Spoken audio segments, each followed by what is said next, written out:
Shalom, bon Erev Shabbat, Pinchas. Dans notre paracha, on raconte l'histoire de la famille des Lévites, les descendances, le nombre des enfants que chacun des enfants de Lévi ont eu. Et on énumère aussi, on dit, Uvne Korach lo metu. Car on dit la descendance de Korach, et on se demande comment, on se rappelle, il y a 2-3 parachiotes, on nous raconte comment Korach et toute sa famille ont été engloutis dans la terre. Alors comment a-t-il pu une descendance? Dit-nous le texte, les enfants de Korach ne sont pas morts. Comment? Nous explique les commentaires, le Talmud, Rashi, qu'en fait, ils sont rentrés dans la terre, on leur a fait une sorte de bulle dans le Gehinnom, ils sont sortis de là-bas, plus tard, et ils ont une descendance, jusqu'à avoir Shmuel, le fameux grand prophète Samuel, qui a intronisé les rois d'Israël, descendant de Korach. Et pourquoi cela? Eh bien, on trouve quelque chose d'extraordinaire dans cette histoire.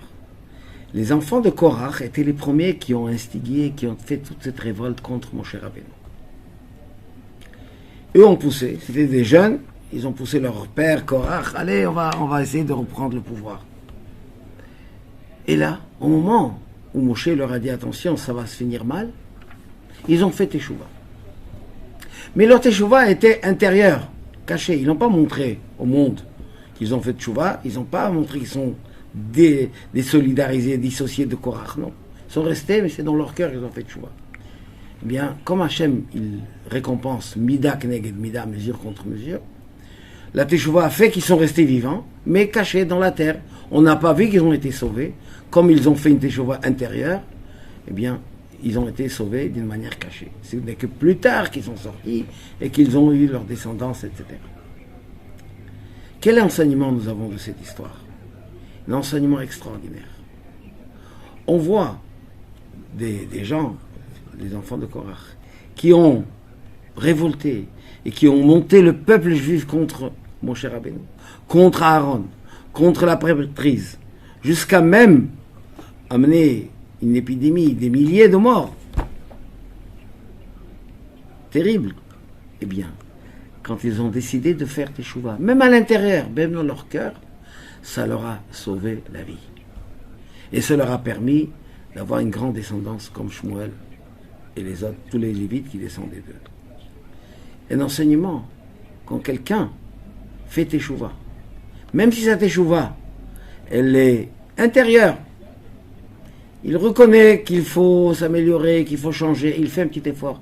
Même s'il ne change pas extérieurement encore, eh bien c'est une force extraordinaire qui lui a permis de survivre et dépasser toutes les tempêtes du temps et d'avoir une descendance qui mérite de ce nom.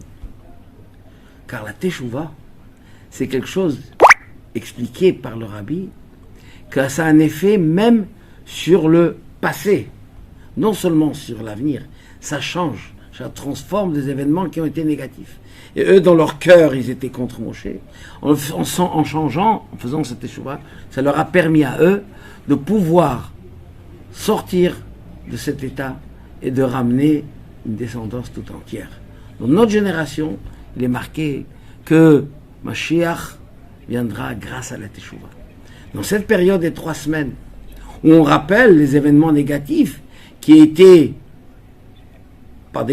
sont arrivés par des comportements négatifs, eh bien la teshuva, tous ces jeunes et toute cette période, c'est pour nous rappeler que faire teshuva. Et cette teshuva permet de changer la situation, de transformer tous les événements négatifs en événements positifs. Et c'est ça toute la prophétie, disons ça, concernant les jeunes, notamment celui du 17 Tammuz, qu'on vient d'avoir, jusqu'aux 3 semaines, en espérant qu'il n'aura pas à jeûner, parce que ma chère sera là, eh bien tous ces événements négatifs deviendront, on verra que à l'intérieur, la teshuva transforme et change, et ce sera des jours de joie et de réjouissance, parce qu'on verra le sens profond, le sens caché de tous ces événements négatifs, c'est pour amener la transformation par la teshuva. Que Dieu fasse que nous fassions une bonne teshuva, et Dieu nous donnera des raisons pour être besimcha, dans la joie, dans le bonheur, dans le shalom et dans la Géoula, la rédemption, avec la reconstruction du 3e Beth Amikdash. Shabbat Shalom ou Mevorach.